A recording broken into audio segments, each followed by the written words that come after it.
স্পষ্ট ডিক্লারেশন হলো আপনি যদি বিদেশি পণ্য হয় আপনি বিদেশি পণ্যের আমদানির ডকুমেন্টস রাখবেন জি এবং আপনার পোশাকে স্পষ্টভাবে উল্লেখ করে দিবেন এটা মেড ইন ইন্ডিয়ান বা মেড ইন পাকিস্তান। ঠিক আছে, এখন আপনি বাংলাদেশে তৈরি হয়ে একটা পণ্যকে আপনি ওই যে ইন্ডিয়ান ট্যাগ লাগাই দিলেন, এখানে ইন্ডিয়ান ট্যাগ দিয়ে আপনি ইন্ডিয়ান বলে চালাই দিলেন। আপনাদের এই প্রাইস কি সবগুলো লাগানো আছে? হ্যাঁ ফিক্স প্রাইস? ঠিক ভাই। বাইরের কোনো পোশাক আছে? বাইরে আছে যেগুলো এগুলো এবছর না গত বছর আগে। এবার কোনো বাইরের পোশাক আছে নেই? তো কোন দেশের এগুলো? ওগুলা ইন্ডিয়ান আছে, আমাদের দেশি বেশি পাই। কই দেখি একটু দেখান আমাদের। এগুলো তো মেড ইন বাংলাদেশ লেখা। এগুলো তো আমাদের হ্যাঁ, আর ইন্ডিয়ান গুলো কই? ইন্ডিয়া ছাড়া আর বাইরে অন্য কোনো কান্ট্রি আছে? তার বের করেন, বেশ কিছু বের করেন। দেখি সামনে। পাকিস্তান ইন্ডিয়ান বের করেন। এটার দাম কত? 7,000 টাকা। দেখি পাকিস্তান কই? এই যে ইন্ডিয়ান এটার প্রাইস চেক করি। প্রাইসটা কোথায়? সবচেয়ে দামি এটা কত প্রাইস? দামিগুলোর তো প্রাইস কত? সবচেয়ে বেশি দামের এরকম দামি স্যার, এরকম সেম দামের এই সব। এটা 8,000। এরকম দামের এই সব। এগুলো আগের। এই যে এই ট্যাগটা তো আপনাদের দেওয়া, তাই না? জি জি, আপনারা দেন। তো প্রাইস কিভাবে নির্ধারণ করলেন? ওটা আমাদের অফিসের লোক আছে, তারা ওখান থেকে। এটা আমাদের লং এখানে না আমি বলি এটা কি লেখা, আপনি বলেন, জোরে বলেন। মেড ইন বাংলাদেশ লেখা। এটা তো আমাদের কাজ। আপনাদেরই তো কার্ড, তা আমি কিনে এসেছি কার্ড, আপনাদের তো কার্ড, তা মেড ইন ইন্ডিয়া কোথায় লেখা আছে? এটা তো স্যার ইন্ডিয়ান হলো এটা। আপনি না এটা পাকিস্তান এটা বলেন? কার্ডে তিনটা লেখা থাকে। এই আমাদের প্রেস কার্ড এখানে দিয়েছি, আপনার ইন্ডিয়ান, আমাদের দিয়েছি। এই যে দেখুন, যেহেতু ইন্ডিয়ান আপনি একসাথে দুই রকম লিখছেন কেন? এখানে ইন্ডিয়া, এটা স্যার আমাদের প্রাইস। এটা তো না না প্রাইস না, আপনি প্রাইসের কথা বলিনি, এটা কি ট্যাগে লেখা? ট্যাগে মেড ইন বাংলাদেশ লেখা, এটা বলতে যাচ্ছে। এটা কিন্তু কথা হয়ে গেছে না? বিক্রি করতেছেন ইন্ডিয়ান বলে। আমরা কি ইন্ডিয়ান ট্যাগ লাগাবো? মেড ইন মানে কি বলেন? তৈরি তো তৈরি আমাদের দেশে কার্ডটা লাগিয়েছি আমাদের আর দিয়েছি। এটা তো আর আমাদের না।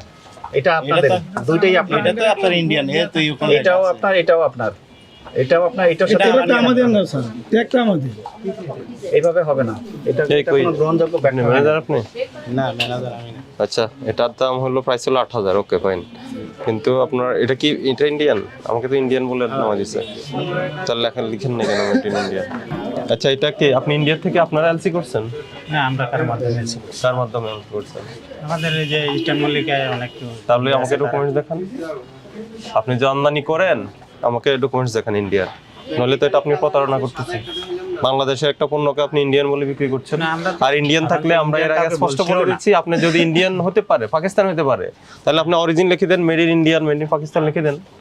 সমস্যা না। বলছিও না যে এটা ইন্ডিয়ান প্রোডাক্ট বা এটা পাকিস্তানি। আমি বললাম আপনার যারা আপনার বিক্রয় কর্মীরা আমার কাছে বের করে দিয়েছে এটা ইন্ডিয়ান। এটা আপনার ইন্ডিয়ান লেখা, আর কার্ড হলো আমাদের। কোথায় ইন্ডিয়া লেখা? এখানে ইন্ডিয়া কোথায়? এটা ইকোন আপনার, মানে ওখানে কোম্পানি। আমি বলি এই ট্যাগটা নকল তৈরি করতে পারে, ইজিলি তৈরি করতে পারে। এখানে কি লেখা আছে ইন্ডিয়ান? লেখা আছে ইন্ডিয়া? আর ইন্ডিয়ান হলে তো নিষেধ না। আপনি ইন্ডিয়ান হলে আমাকে ডকুমেন্টস দেখান ইন্ডিয়া থেকে আসছে কিনা। কথা ক্লিয়ার? আপনি 8-9-10,000 টাকা করে প্রাইস নিচ্ছেন। এখন আপনার যদি ইম্পোর্ট প্রাইস বেশি আপনাকে নিতে হবে, কিছু করার নাই।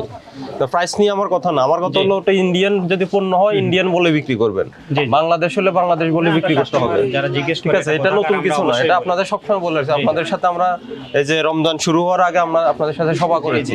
যে স্পষ্ট ডিক্লারেশন হলো আপনি যদি বিদেশি পণ্য হয় আপনি বিদেশি পণ্যের আমদানির ডকুমেন্টস রাখবেন জি এবং আপনার পোশাকে স্পষ্টভাবে উল্লেখ করে দিবেন এটা মেড ইন ইন্ডিয়ান বা মেড ইন পাকিস্তান। ঠিক আছে, এখন আপনি বাংলাদেশে তৈরি হয়ে একটা পণ্যকে আপনি ওই যে ইন্ডিয়ান ট্যাগ লাগাই দিলেন, এখানে ইন্ডিয়ান ট্যাগ দিয়ে আপনি ইন্ডিয়ান বলে চালাই দিলেন। এটা তো প্রতারণা। এখন সর্বশেষ ইন্ডিয়া থেকে আমদানি ডকুমেন্টস গুলো দেন। সময়কার প্রোডাক্ট তো আপনি ডকুমেন্টস গুলো 22-23 সালে এটার প্রাইস কত ছিল? সেমই ছিল। আচ্ছা, তো 22-23 সালে, এখন চলে 26 সাল। এই 3 বছর আগে একটা প্রোডাক্ট আপনি এখন বিক্রি করছেন, এটা তো টেম্পারও ভালো থাকবে না। টেম্পার ভালো আছে। হ্যাঁ, এটা কিভাবে বুঝলেন টেম্পার ভালো আছে?